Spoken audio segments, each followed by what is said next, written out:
Computer. Janet, welcome. This is my Hey, friend Trina. Janet Wiseman. Wow. When you popped into Zoom, you had a background, and this is a beautiful background. This is for realsies. Yeah, this is for reals. He's in my backyard. Here we are in Maryland, and it's what's this, December 7th? Yeah, eight, Say December 7th? eight. 8th? Yeah. So here we are on December 8th, and I'm in my backyard with a very lightweight sweatshirt on. The sun is shining on my face. It's beautiful here. People think that I grew up in Connecticut, and it's about 10 degrees cooler there. And people go, oh my God, it's so cold. No, oh my gosh, this is beautiful out here today. And I like to be outside most times of the year, most days out of the year. So it's Yeah, me nice to be too. able to actually do that here in Maryland. So yeah, I'm in my backyard. My pool is closed. It's off to my right. And you have a big yard and so a bird sanctuary behind me. So I enjoy being outside. There's a lot of strength that you can get just from sitting outside in the openness and the feeling the sun and the heat on your face. Even if it is December, I still feel that heat, and that's nice. It's almost energizing to me, relaxing at the same time. Yeah, I love it. I love it. Yeah. This is beautiful. Thank you for starting off this episode of the ABCs of leadership. We're on letter B. This is take two, and I'm loving it. And I love how I saw you back in October jumping in that pool. You just did a really brave thing. Oh, that's right. Do you I remember? forgot I about that. remember that stretch. So yeah, so this is the place. I didn't, so that's so Yeah. cool. You've got a pool right in your yard and Yeah, totally. Yeah. So what was that about, right? What got into me to jump in my pool in October when the pool should have been closed already?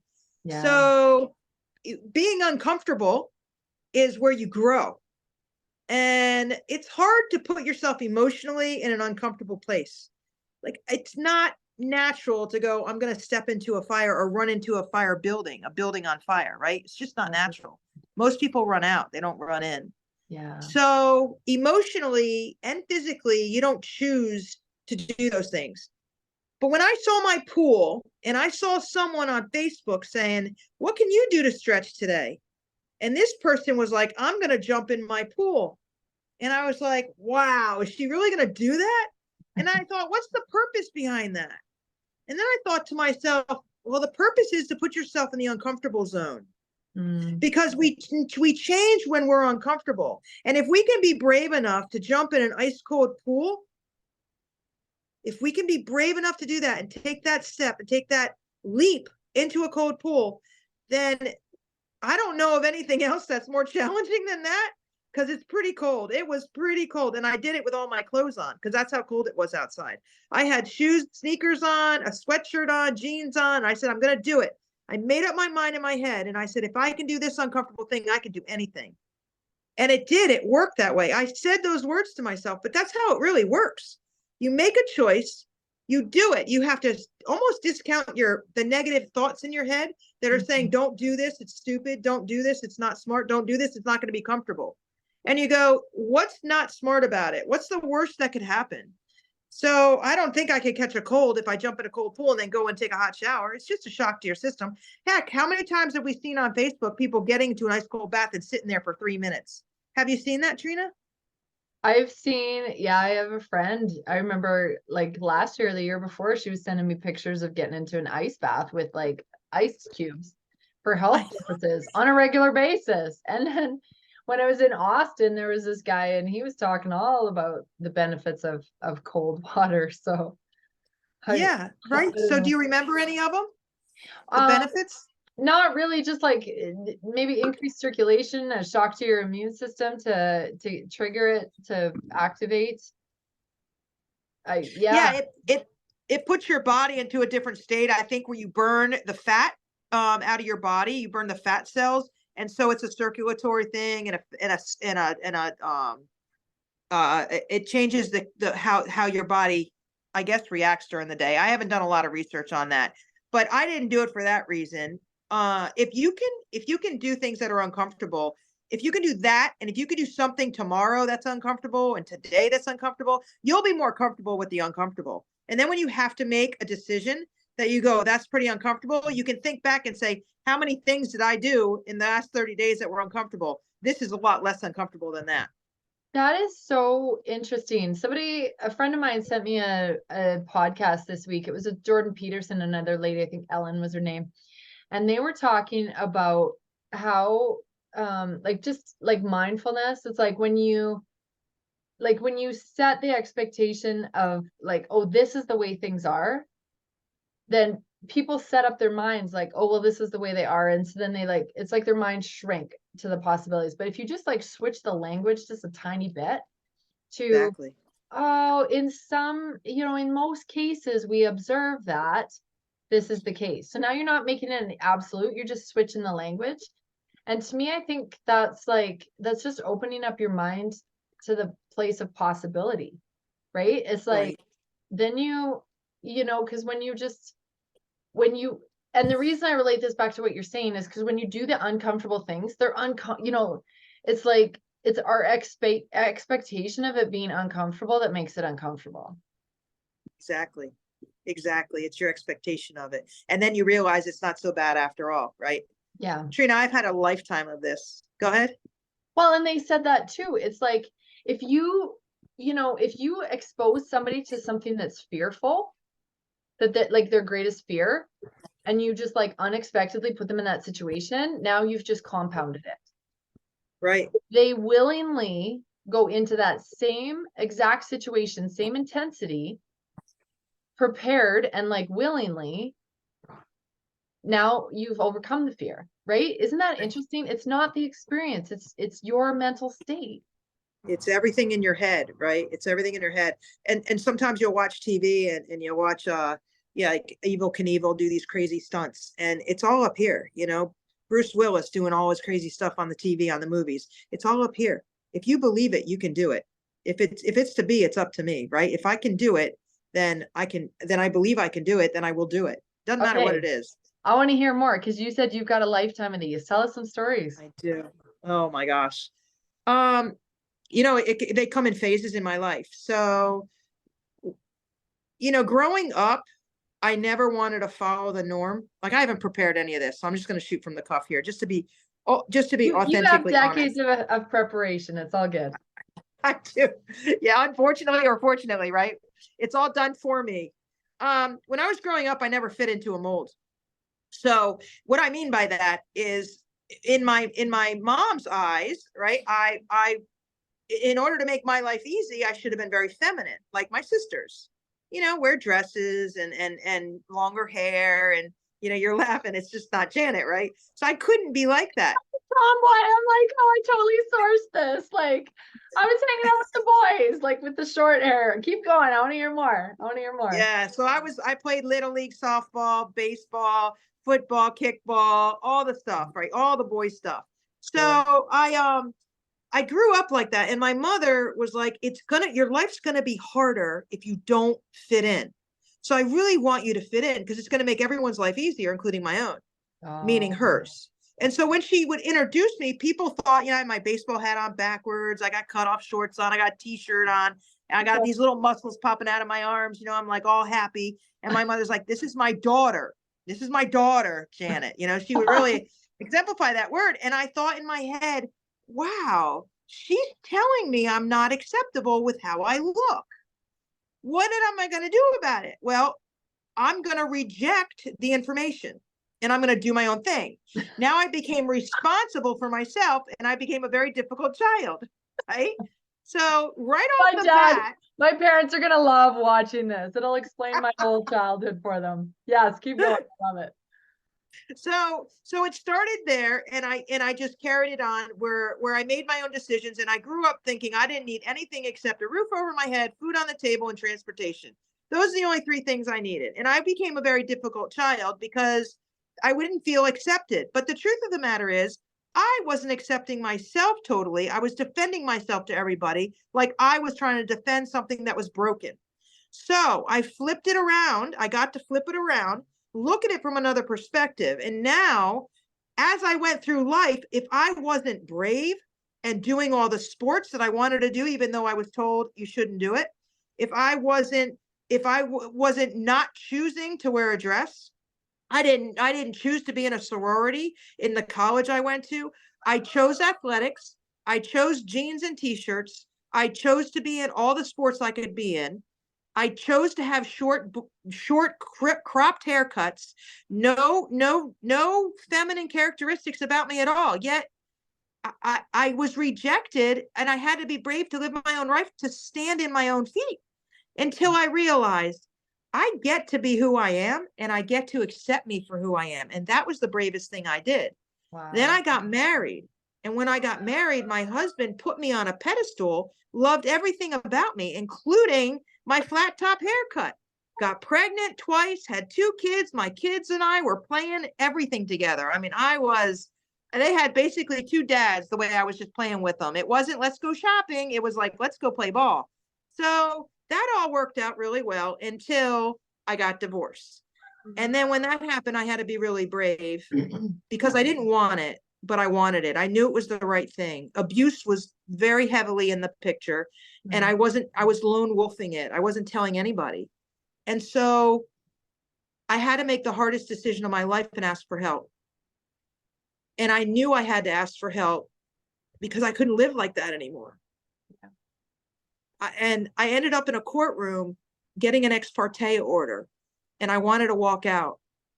And my sister and my dad were with me. And my sister said, I was there for 8 hours, Trina, waiting for my turn because I was an emergency case. And I couldn't do it. I wanted to walk out. And my sister said to me, you can't walk out. You can't leave. You have to pull yourself together. You have to do this. And I just looked at her, and I was like, I don't know how I'm going to do this. And she went, you have to. So that was the bravest moment of my life. And I needed her. I needed her to tell me that she was with me and that I was going to do this. Otherwise, I would have left. So I did it. And when I got up to the judge turned about as white as the whitest wall that you could look at with what I told the judge. My dad was there. He hadn't a clue as to what I was going through. You talk about being brave emotionally. That was so brave of me to be able to do that. In order to do it, I had to block everybody out and look at the judge and tell the judge what was happening in my life. And I did it within a couple minutes. I don't know how I did it, but I did it. And the next 18 months came. And after the 18 months, it was over. My kids were with me, and I was done. It was over. And it took bravery to do that. 10 years after that, I get breast cancer. And my kids were devastated. My son had eventually skipped a spot. My son had eventually moved out and in with his father at 12 years old because he wanted to. And I couldn't deal with him anymore. He was acting like his father, and the abuse was going to start all over again. It already had. So he moved in with his dad, and I honored that. He came back to me full throttle. It took a couple years, but it was brave for me to let him go. And that, again, took support from my now husband. He supported me through that. So these are emotional things that I was brave enough to ask for support. Bravery doesn't come a lot of times from your power inside of you. Sometimes you need to lean on people to get it. After that, I got breast cancer, and that's when it all clicked, and I did it all by myself. I got the phone call at 4:00 in the afternoon on a Monday, and it said, you have breast cancer. And I was like, this is how you're telling me? Like, this is how I get the news? You're telling me over the phone at 4:00 in the afternoon on a Monday. My husband's putting up a bird thing behind me, and I look at him, and I was just like, I got the call. I have breast cancer. And I walked inside. Something clicked in my head. I felt like, Trina, I felt like I had the flu. Give me a pill to take. Give me a penicillin, and it'll be over. That's all that went through my head. Right. This is not even processing as cancer. So I went through the steps, and 6 months later, I had an operation. This cancer did not spread. I had a double mastectomy, and I came out the other side, and I went back to work as a firefighter. And that was from the past Bravery. Now, I skipped a lot of brave steps. I was the very first female to get hired in the Annapolis Fire Department. The Wow. very first female to be a firefighter in Annapolis, right? I Tell go. me that was easy. Woohoo! No, they did not want me at What year all. was that? What year was that, Janet? 1994. Wow. And I had to pass the physical ability test just like the boys did, the same one. Yep. There were 5 women hired ahead of me the year before, but they were all paramedics. Nobody was on a fire engine, and they didn't have to pass any physical tests. Then they implemented the physical test again, and then there I came. I walked in. Great timing. And they lost my paperwork when I was at my application. And the chief called me up and said, how come Janet's paperwork was missing? And the reason he knew that is because the secretary at my husband's job knew the fire chief and said, hey, Janet applied her paperwork. She said she sent her paperwork in.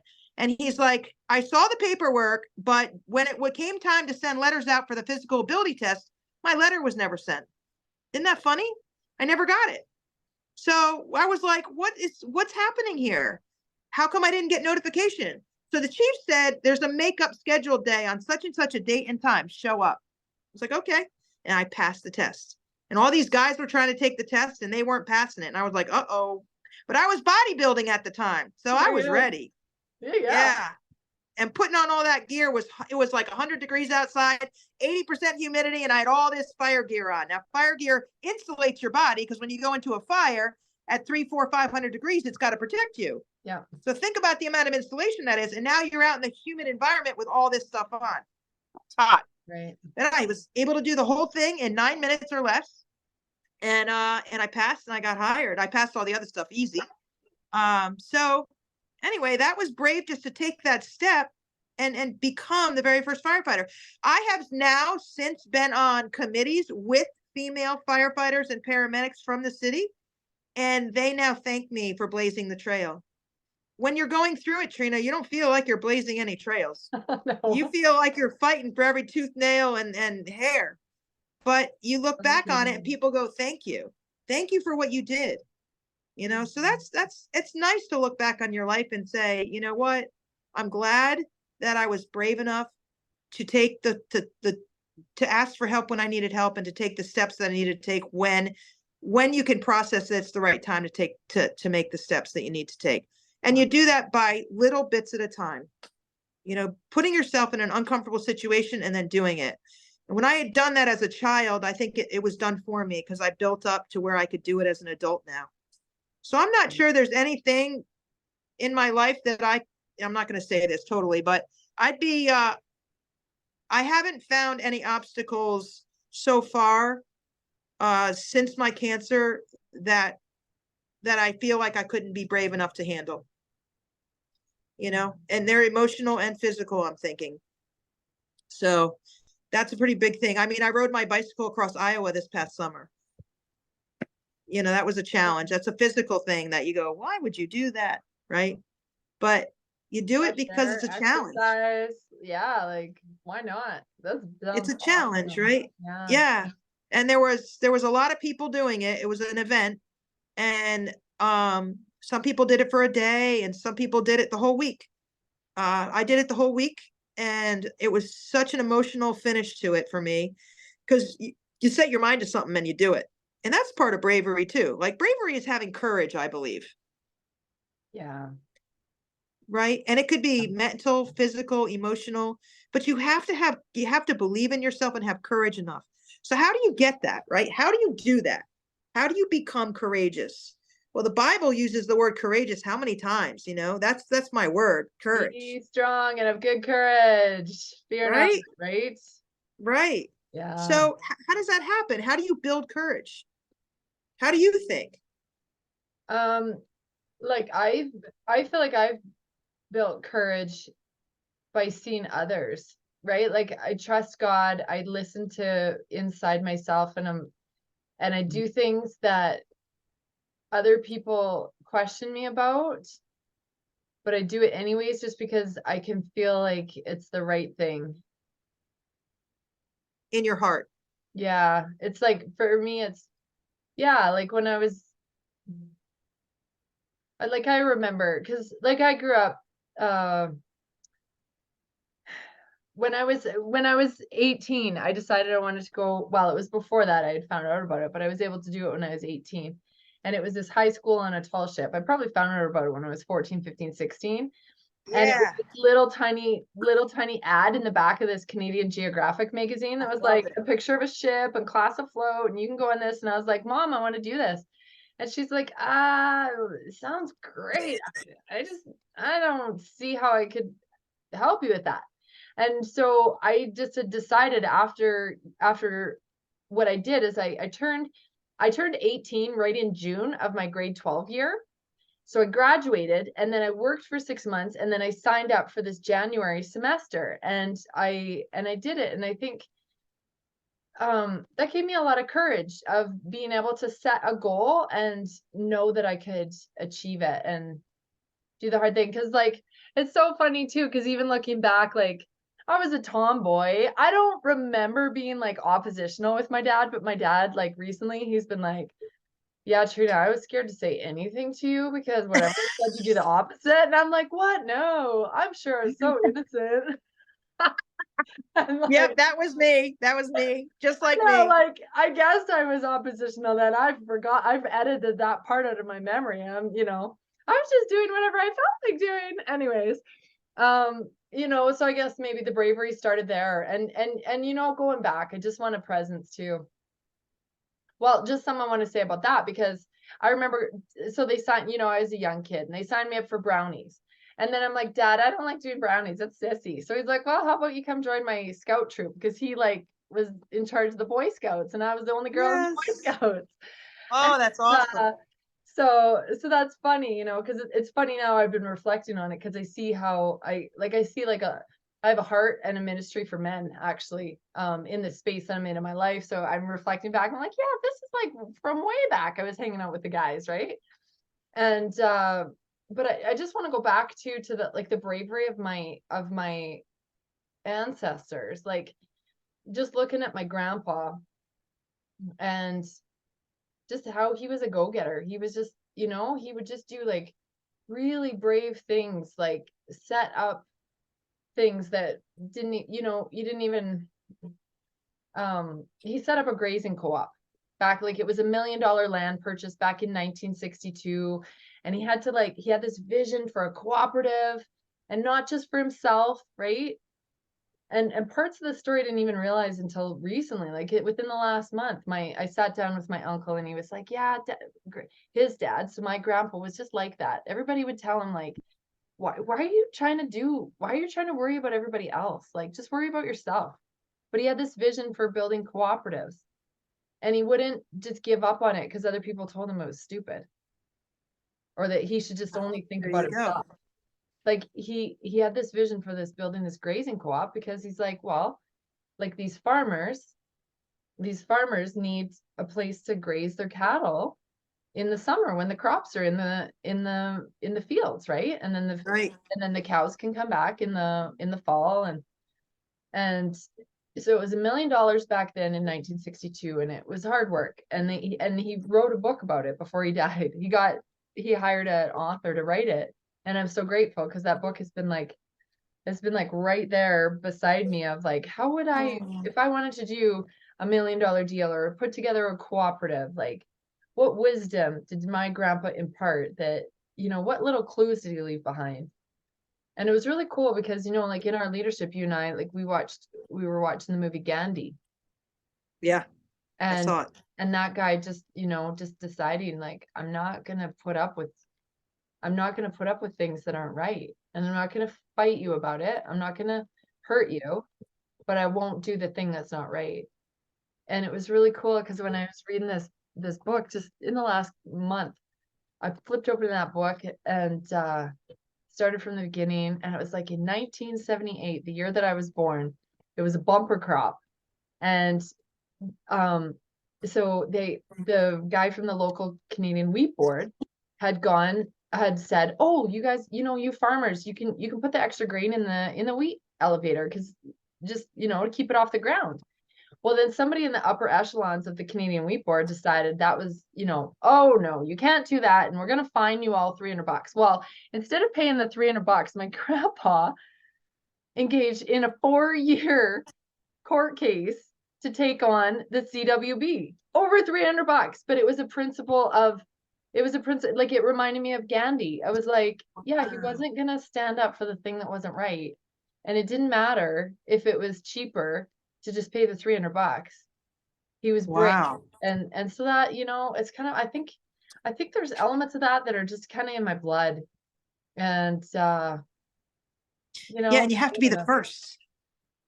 Yeah. You have to be the first sometimes. Being brave is being the first. And your grandpa was the first one to show you that. Yeah. I wonder if his dad was brave. Yeah, I'm gonna ask, because my aunt and uncles and my parents still remember. And I've asked them stories about that before, but I haven't asked them about being brave. They came to Canada. Like, that's a big deal. That, like, they left Sweden. They were like the first immigrants to come across and start a new life, right? And we have lots of people like that these days who are brave and So I'm gonna bridge that over to transformation. Okay. Now, regarding bravery, right? So we learn it sometimes from people growing up as a youngster. What I've learned growing up and what you've learned growing up, if you've seen people have courage and stand in their own power, you've seen it, you've seen bravery, maybe not even knowing what it was. Now in our life today, I'm able to do things differently, even though it's uncomfortable. One of the examples of that is listening unselfishly. When I began to listen and not respond, in other words, I'm not thinking of my response, the person I give space to communicate, they get the time, they get to communicate their whole thought, even if I know what they're going to say. And all of a sudden they feel heard, they feel seen, they feel worthy. Now, what happens with that feeling that you've given in generosity just by listening and not telling them how you would do it or what your opinion is on what they just said and how it's different? That generosity comes back to you. And is it comfortable to sit there and listen and not respond? Sometimes I have to do this. I like to talk to my husband in the dark because I'll go, and I won't respond. That's what I had to do in the beginning. And it has transformed our relationship. And then being responsible 100% of the time. Those two things, those two distinctions of leadership have transformed my relationship with my husband. To a point now where he says that if something happened to me, he couldn't imagine living life without me. He feels that close to me now. That took bravery because that means I have to keep my mouth shut and I can't give him my opinion. Because my opinion is strong and it will stifle him, make him feel not heard, make him feel not worthy, make him feel small, make him feel not right. And in turn, I feel strong, I feel right. But what happens in my relationship? All of a sudden, I feel weak and I feel unworthy because he doesn't love me. And that's that unspoken, invisible feeling that you get until you have the courage to do something you're not comfortable with.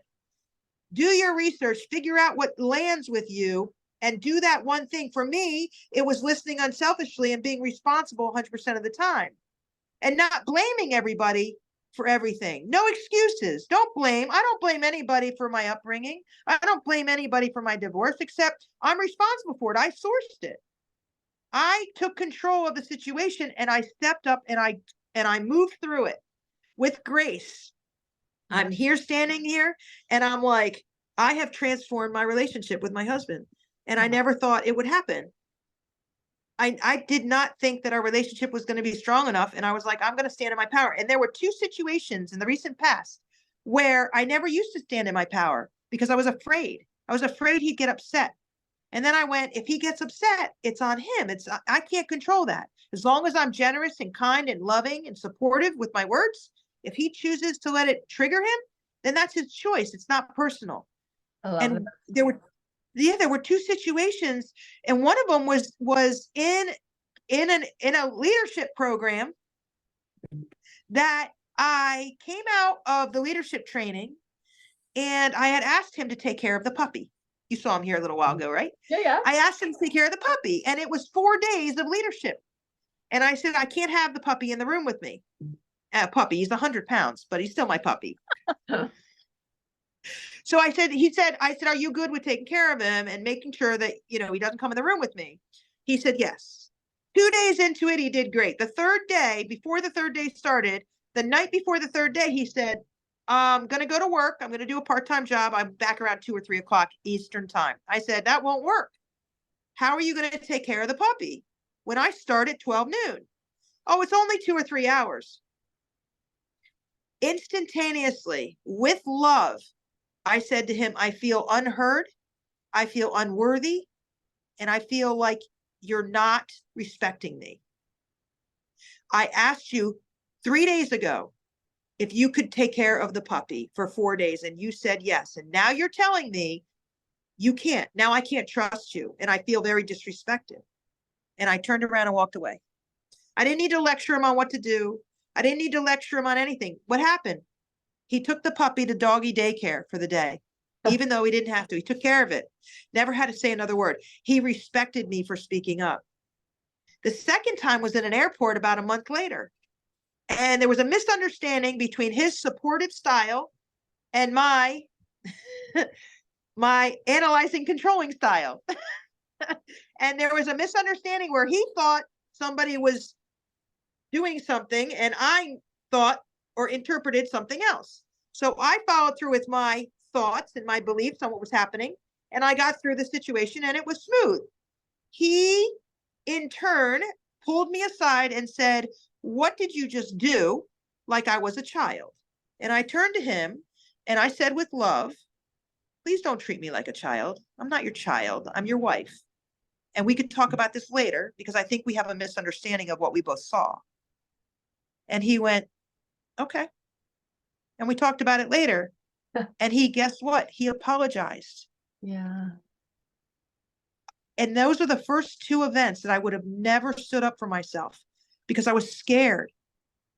And by standing up in your own power with love, I can't point my finger at him and tell him he's wrong. No, there's 100% responsibility for everything. And I you take hold people to 100%. a high standard, right? Hold them up. I love Hold them that. up.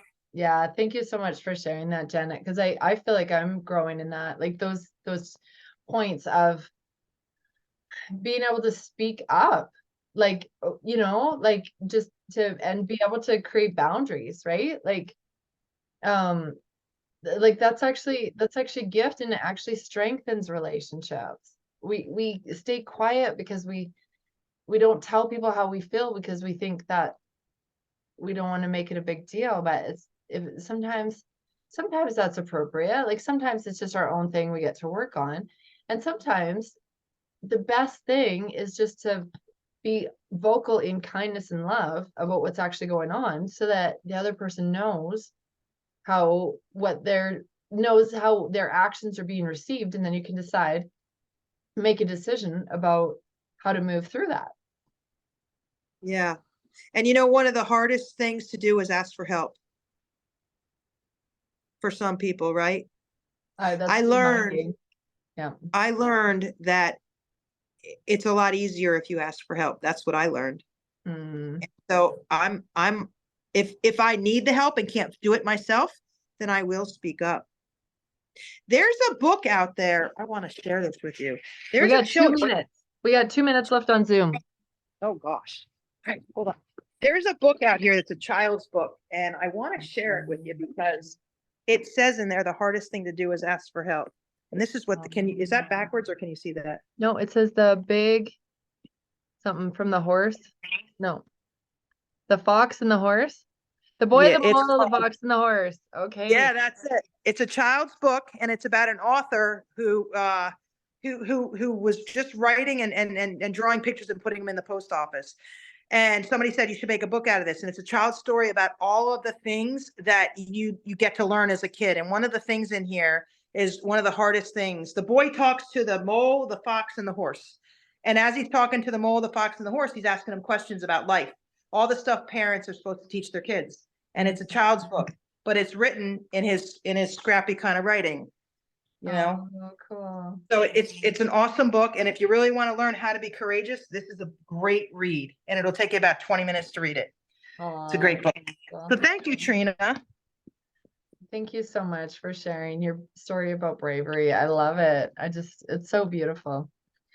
Well, I hope some of it resonated with you and everybody that watched. Absolutely. Yeah, absolutely. I found out more about you I didn't know, and how we were both tomboys and took courage, right? So yeah, I just want to kind of close by saying the one thing that absolutely helps me be brave is knowing is seeing God, like seeing people who follow God in a brave way. Jesus Christ gave his life for us, not because it was easy, but he was brave. And then people followed him, not because it was popular, but because it was right. And that gives me a lot of bravery. So thank you so much for joining us I today. agree 100% with that. 100%. And if you need to ask for more bravery, just get on your knees and pray, because it's coming. I Awesome. believe that. Thank you, Trina. God bless you. So good. God bless you too. Okay. Bye-bye.